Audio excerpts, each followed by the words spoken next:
All right, Alexander, we are here with Patrick Lancaster, and Patrick is currently in Tbilisi, Georgia. So he is on the ground in Tbilisi, and he will be able to tell us everything that is happening in Georgia. Patrick, before we get started, where can people follow your work? Okay, well, first of all, as normal, thanks for having me on again, guys. It's great to see you. Great to get some information out to the world with you. As far as my work, the place where people can go to get the most updates and text, video, photos is Substack. Subscribe to my blog on Substack, and of course on YouTube. Patrick Lancaster is where the meat of my real in-depth reports go. So those two, YouTube and Substack, are the two must to get the most out of my report. All right, and I have those as links in the description box down below, as well as as a pinned comment. So, Alexander, Patrick, let's talk about everything that is happening in Georgia. Protests almost every single day now, trying to regime change. Yes.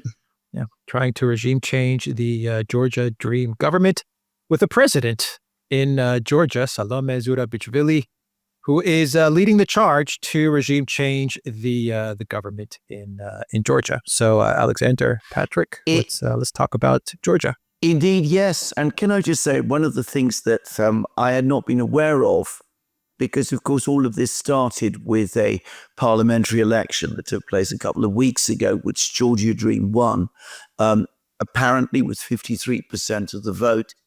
Anyway, it turns out that there was a team of election monitors from the Organization for Security and Cooperation in Europe, which I didn't know. And these monitors have given that election the stamp of approval. They said it was carried out fairly and that the results are correct. So that's something that has not been widely reported in the media in the West at all. And it's obviously not something that the people who are protesting in Tbilisi will accept. And it's clearly not something that the president of Georgia is prepared to accept. But apparently that report is there. So, Patrick Lancaster, you're there in Tbilisi. Tell us what the situation is. It's protests every day. Are they big? Is the government about to fall?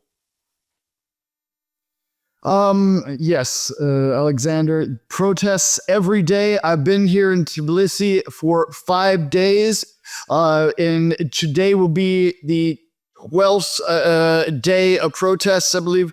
Following, of course, the so-called announcement by the Prime Minister to suspend, as they say, the EU accession talks until 2028, which later he somewhat backtracked on. So it's really a bit confusing to someone that just sees it from the outside. And even for the protesters on the ground, they don't even understand fully. But yes, 5 days here. And arrived on the 7th day of protest and was quiet for the 7th and 8th day. As far as quiet, I mean large protests, but no violence. Anything more than some fireworks being shot at the front of the Parliament building and people hitting the front of the Parliament building with rocks. So a little violence, but no reaction for the first 2 days I was here, and that would be Wednesday and Thursday, was given back. No reaction from the police and the SWAT teams back at the protesters. But Friday was a different tone. There was more protesters, and shortly after midnight, violence erupted where the protesters were hitting the police directly with large, almost you could say industrial pyrotechnics. I mean, I'm sure you've seen the photos and videos that have been coming out. I mean, just huge firework pieces that, are for big fireworks shows, just directly at the line of police and police vehicles. And the police responded with water cannons, and a short bit later, tear gas, which, as myself, I was purposely between the protesters and the police to document as much as possible. And I inadvertently, quite a few times, got caught up in a few different clouds of the tear gas. And I could say it's very effective. So the protests turned into, you could say, riots, and clashes between the protesters and the police Friday night for several hours, as the police slowly pushed them away from the Parliament building down the street until they dispersed. But there was, I could say, restraints by the police for the days prior and that day. I mean, it really took a lot, because it wasn't only, I forgot to mention, it wasn't only the fireworks being fired. There were protesters throwing glass bottles and rocks directly at the police. And of course, everything I'm saying, as normal, is always documented in my reports, so people can go to my channel and see that. So there's nothing I'm, just coming up with off the top of my head. This is all in my reports. I didn't see any protesters on that night injured or hit directly with anything by the police. In general, I was about 10 to 15 meters back from the police line and about 5 to 10 meters in front of the civilian line. So there was a good 15 to 25 meters between the civilians, or the protesters, and the police at any given time. Of course, stragglers, protesters would run up with some fireworks and do that stuff, but the majority, there was a gap in between. You could say a gray zone almost, and that's where I was staying most of the time. But I didn't see any serious injuries of protesters. Of course, a lot of people gassed, and they were kind of organized as far as the medical department within the protesters themselves. Many people just standing around with saline bottles and different things to clean out the eyes. And as soon as they would see someone that was obviously incapacitated because of the gas, even myself, because when I became gassed, there's nothing I could do but just stand there like a zombie, and then people would see, these medical people in the protesters themselves would see the people incapacitated and run to them, spray them down, and try to get the pepper. And it wasn't pepper, it was actually tear gas. We came to the conclusion, myself and several other journalists, that it wasn't CS gas, it was tear gas. And again, very effective. When they were using the gas, it was like, in your head, come on, guys, go back to the water cannons. This is, it really gets the protesters moving back. So that was the extent of Friday night. It fizzled off at about 3 a.m. It consisted of firework fights, tear gas, and water cannon fights, clashes between protesters and police. Saturday, everyone expected it to resume, but it didn't. Maybe they were out of ammunition, maybe they weren't. And one thing I have to mention, on Friday, I noticed where they were getting the fireworks, where they were reloading, was inside the apartments on the main street there. They were just running inside, grabbing a bunch of fireworks, and then firing them. And another thing that needs to be mentioned, I've seen riots before, but these riots, the people are really being respectful of the businesses along the main street there. It's not like some riots where you got to go and the businesses board everything up. I mean, of course, there's some windows that are broken, but I mean, not even 5% of the business windows. I would say probably around 1 to 2% of the big windows have damage to them. Not much at all, considering, the many thousands of people. I mean, I'm not an expert at counting crowds, but I mean, we're talking definitely tens of thousands of people.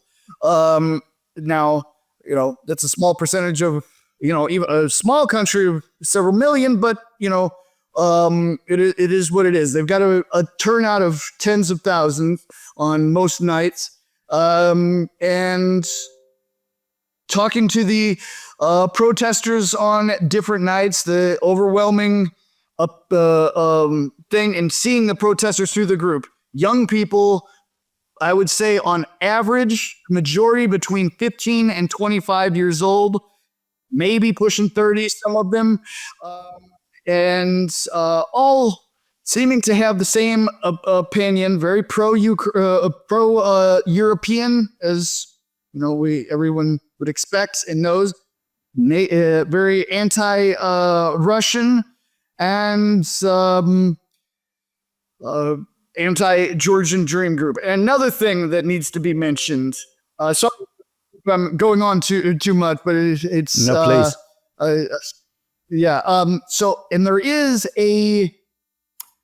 I would say not a large amount, but there's no question around this area of the protest, there are several locations where there are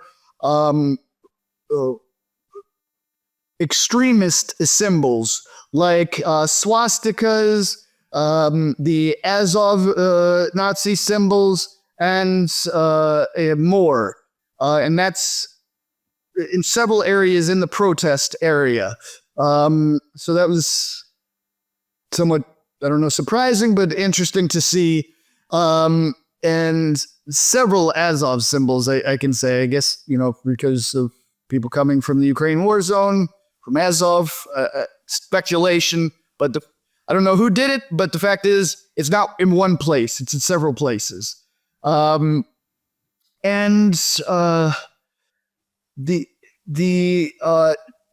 that was Saturday nights, which maintained somewhat calm, peaceful, fireworks firing in the sky, no clashes. And on yesterday, Sunday, unfortunately, I had gotten information in the late evening that some quote-unquote famous Georgian journalists that are pro-Georgian Dream had published photos and information about myself and actually another journalist that has also worked in Donbass before, an Italian journalist that was just arrived yesterday, and basically did a somewhat of a loose call for protesters to go after us. And it worked. Just after midnight, we were together because with another one of our colleagues, because we kind of expected that something might happen. And we were approached, followed, pushed, threatened, and the more we walked, more people, some with masks, some without masks, came up, hassling us about our work in Donbass and saying that we were lying about things. I mean, this is without them even looking at my reports that I've done here. I mean, everything I do here, I've always done, always about the facts. Some people just don't want the other side's facts to be shown, as we all know. But so chased, it was followed, pushed, threatened. It was a very uncomfortable situation, and as a result, I had to kind of cut my work back for the evening, unfortunately. But actually, today I just put out a report about the whole situation so people can see exactly what happened uncut. So it's a shame that these protesters wanted to restrict freedom of speech of journalists. And, it wasn't the first time. The night before, I wasn't followed or anything, but said, "Oh, Patrick, we know you." And then some derogatory comments. And then another time, me and another colleague were asked if we knew where there was Russian journalists, because they were looking for Russian journalists to get them out of there. There's a lot of anything that they don't want to be said, you could say. But the I have been able to understand that what these protesters are saying doesn't necessarily reflect the will of the Georgian people overall. When I asked them the first couple of days, because I concentrated on the protests to give the protests a chance to see what they had to say, to try to hear their point of view. And they said, a lot of times I was told, yeah, the vast majority, almost 90% back us up. One said 35%, get little things like that. But yesterday I went to just, I'd say, 1.5 kilometers, 2 kilometers from the center where the parliament building is, where the riots take place, and started interviewing people. And it was mainly the next generation up that was actually interested in speaking to me. And got a very, very different opinion on the situation than what the protesters had to say. Literally, every person that spoke to me said that the protesters were wrong and should not be protesting in their city. And it was kind of surprised to see just 100% of the people that talked to me against the protesters. But in some ways still having the same ideals, some of the same ideals as the protesters of being pro-Ukraine, pro-European Union, but not being against the Georgian dream. Many of the people I interviewed yesterday away from protesters said, yeah, it's going to happen. The election was not rigged. It was legitimate. It was an honest election. And they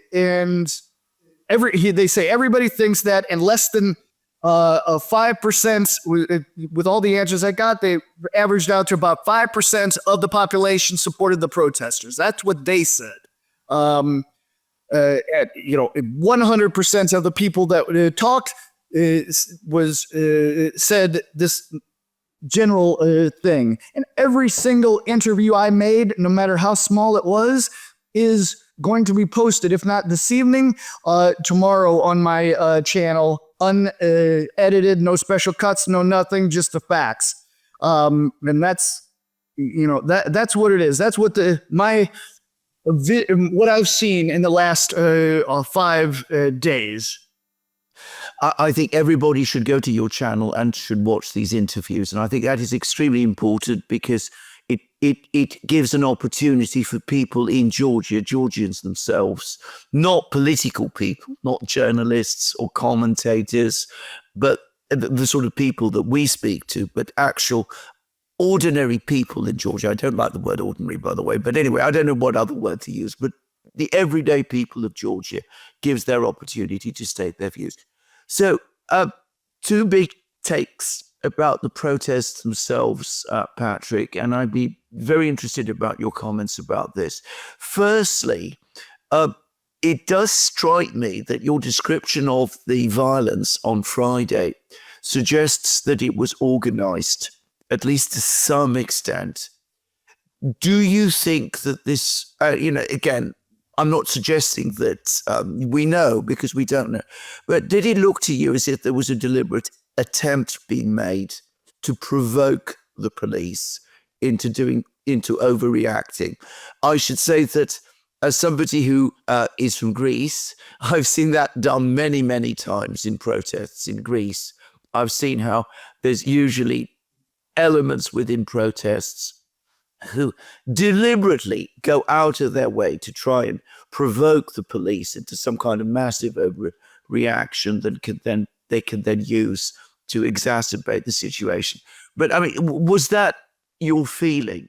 And it looks again as if, from what you say, that the type of people who are protesting in Tbilisi are what you might call the school kids and the students. Is that perhaps a wrong take on the sort of people the protesters are? Yeah, like I said, the average age, I mean, many teenagers, for sure. No question, there's many teenagers and many young 20s, maybe late 20s, even early 30s, possibly. Of course, a few from all ages, but the majority, definitely 15 to 25, maybe 15 to 30, is somewhere around there. But definitely younger than me for sure.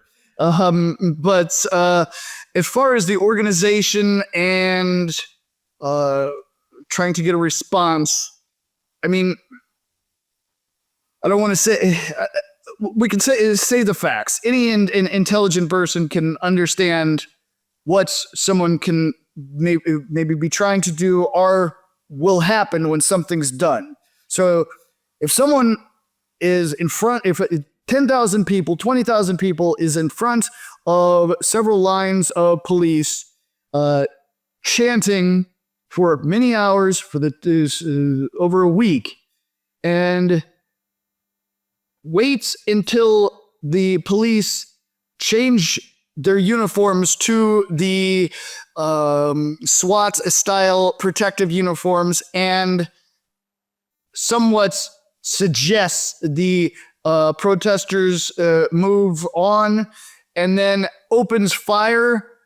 The protesters open fire on these police over and over and over and over, and that's after several hours of firing directly on the Parliament building, and the police just standing there doing nothing, and several hours of the protesters shining lasers in the police's eyes. So yeah, there comes a time when the police need to get the protesters to leave. And when those protesters just open fire on the police with heavy pyrotechnics, there's going to be a reaction. Any halfway intelligent person can realize that. So if you want to say you're doing it and not trying to get a reaction, and if you really believe that, then there's something wrong. But we can compare Friday to Sunday, which was yesterday, which was very... Saturday, which was very quiet compared. It just fizzled off on its own. The police left, the protesters left, no SWAT gear, no nothing. I mean, there was just night and day at the end. So there was an effort put in place to make this happen. Is there a heavy police presence generally in Tbilisi? I mean, is this a city which is basically in any kind of lockdown, or is the other police only there when the protests happen?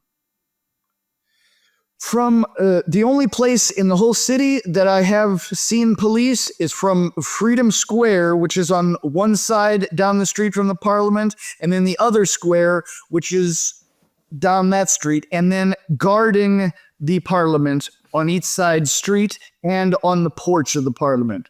Other than that, I haven't seen any police anywhere else in Tbilisi. Mm.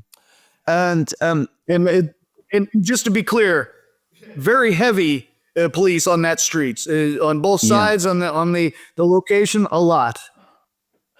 What do you get the sense that the objective of the protesters is? I mean, have they ever explained to you what they want to achieve with these protests? I mean, when I say, achieve, I mean in practical terms. Again, in Eastern Europe, in many protests, we see attempts to storm the Parliament building, for example. I mean, are they trying to get access to the Parliament building itself? If they do, what do they think that will achieve? I mean, has anybody said anything about that to you? I don't think they're trying to do that. I guess in the first few days, the police and government forces put up a metal, wall at the main entrance, and the police block the side streets to go to the side entrances. So theoretically, there's no way in except for the windows. But it just doesn't feel like that's the goal to get inside. Right. I mean, they want to be outside and have many journalists take their photo, then send it off to European countries and say that this is what they want. Are there any speakers? I mean, do we actually have speeches made or anything of that kind? Or is it just people turning up, heckling the police, on Friday acting violently towards the police? Or are the speakers, are the, platforms set up or anything of that kind? Well, we can go backwards. Last night there was a speech given by what appeared to be the head of I can't say small group, but maybe group of about 30 masked individuals in all black, who purportedly was a group called the Defense Force, is what they called themselves, which they said they came together in response to some attacks that happened on protesters and opposition journalists over the weekend as well on the side streets. They said they were coming together to protect protesters and pro-opposition people. Now, these attacks that happened over the weekend it's been unclear who attacked these protesters and opposition journalists, but they really full blown attacked them. I mean, head stomping, women thrown to the ground, journalists, and obviously they were against the protesters. And purportedly the government has started an investigation into it. The protesters claim that they're government thugs. The government, as I said, started an investigation into to find out who they are. But in the videos, it seems like they are pretty organized. I mean, using hand signals to direct who to attack and whatnot. So something I haven't seen with my own eyes, except for the videos. So yeah, it's a little bit here and there. Gosh, have any buildings been occupied? No. The only building that's really under protest is the Parliament building, and it is not, as we said, and it's just, I mean, and there's not even an all-night presence. It's not like they're camped out, making a constant presence. It's just let's go in the evening. Let's stay till the morning, sometimes 1 to 5 in the morning, and go from there. Kind of like a hobby almost, it seems. What about the rest of the city? I mean, you spoke to people that express their views. Is the rest of the city, is it going on as normal? Are businesses open, shops, restaurants, theaters, that kind of thing? Is it functioning? Are they preparing for Christmas? I don't know when they celebrate Christmas, by the way, in Georgia, whether they celebrate it according to the Western or the Russian calendar. But anyway, I mean, are they gearing up for the festivities in Christmas over the rest of the city, or is this a very tense situation overall? Even the street where the protests are, the businesses are still working as normal. Yeah. Even during the protests, the 24-hour shops are still open, doing really good business. The McDonald's just up the street is full of protesters constantly all night long.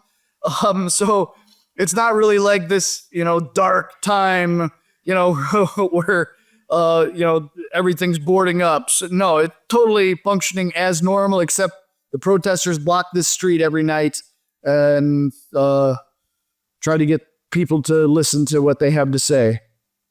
Is there any resentment of the protesters? Are people angry that they're blocking up the central places in the city? Because I've seen that happen also in Athens and London. People get very annoyed after a time that this is creating a lot of unnecessary disruption to their lives. Well, I would say not too much. When I saw the actual moment that they were closing the street, they were actually kind of nice. At first, they were like, oh, turn around. They were like, oh, it's already blocked there. They actually, the drivers and protesters talked, and the protesters came, all right, let them through, and then that's it. So, I mean, it's pretty civil interaction. And overall, like I said, except for the Friday, the vast majority of the protesters were, for the majority of the time, were, annoying, you could say, very annoying to the police, but civil.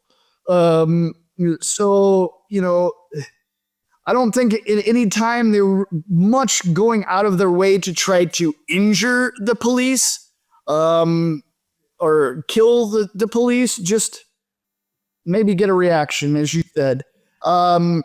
I haven't seen a single Molotov cocktail thrown or any deliberate attempts to burn any authorities or authorities' equipment. I believe that happened in the first days, but I haven't seen it this time. I've just seen fireworks from the protesters, tear gas, and water cannons, as far as the use in the clashes. One very last question from me. Any sense of where this is going? I mean, are the protests gaining momentum, do you think? Is the government thinking about making concessions to them? Or alternatively, are the protests going to eventually run out of momentum and going to start petering out? I mean, obviously, it's difficult to say about these things, but if you've any thoughts about that, we'd be curious to hear what you have to say on this. Well, it's compared to right now in the last days to what it was the first days, from all of my interactions and questions to people that were there the first days, both civilians, journalists, and all that, it's considerably less than half now than it was the first days. And we've had some days in the last 5 days where one day it would be up, then it'd be down, then it'd be up. But overall, we're looking at half as what it was in the first few days, is my understanding of the situation. So it seems like it's tapering off. And of course, the first few days, violence every day. Now in this 5 days, just one day of violence. And clashes, you could say. So yeah, it's tapering off. I don't think there's going to be a new election like the protesters are asking for, because it seems that the majority of the country doesn't think that the elections were false. So yeah. Right. Well, Patrick, unless there's something else that you want to tell us, that's my question. But actually, just one other thing. There's one very last question I would like to ask: is this protest restricted to Tbilisi? I mean, are we getting protests in other places, in other towns and villages and cities across the country? I have been told there has been other protests around. It is up to 8 other cities, but I'm not sure 100%. I haven't had a chance to go see it myself. If there are, how big they are, it's so hard to tell at this time. But days ago, actually just before I came, there was a report that it had spread to 8 other cities. Unfortunately, I cannot confirm or deny that fact. Right. Okay. Well, Patrick, that's my questions. Thank you very much for answering. Always so clear and comprehensive. Alex, I don't know whether you have anything you'd like to ask. Yeah, but well, before we go, Patrick, I just have a simple question. Maybe not so simple. Let's see. Where do you know where the protesters get all of the EU flags and the Ukraine flags that we're seeing from the videos and the images? Are there people handing this stuff out? Are there representatives of NGOs or something that are giving the protesters all of these things so that they can wave them around at the main square? Actually, it's a pretty booming street vendor business. There's several stands, tables set up with just flags, souvenir magnets, getting people to buy souvenirs and flags, and then people walk not even 100 meters up the way to the protests. Right. Okay. Yeah. All right. Yeah, makes sense. All right. Patrick Lancaster, thank you very much. Once again, where can people find you and follow your work? Yeah, thanks for having me, guys. It's great. If anything develops, be sure to give you a call, and we'll try to do this again very soon. But as far as my work, definitely people need to subscribe to my Substack. It's the most important, my Substack. And they're going to find all the information there on Substack that doesn't come out in my other social media. And of course, my main channel, my YouTube channel, is where my big reports go, fully translated. But and that is another thing that's interesting to point out. As far as talking to the normal people, that the next age up, all of them wanted to speak Russian. The younger people, which makes sense, only wanted to speak English for the majority of them. Some of the ones that were following us last night spoke Russian. But all of the old people, elderly people, and middle-aged people wanted to speak Russian during our interview. So that's a little other tidbit. But people will see that either this evening or tomorrow when my report comes out. Makes sense. All right. And everyone look out for Patrick's report on his channel. Also check out his Substack. I have the links to those in the description box down below. And I will also add them as a pinned comment. Patrick Lancaster, thank you for joining us. All right. Thank you very much, guys. Appreciate it. Thank you. Thank you. Take care.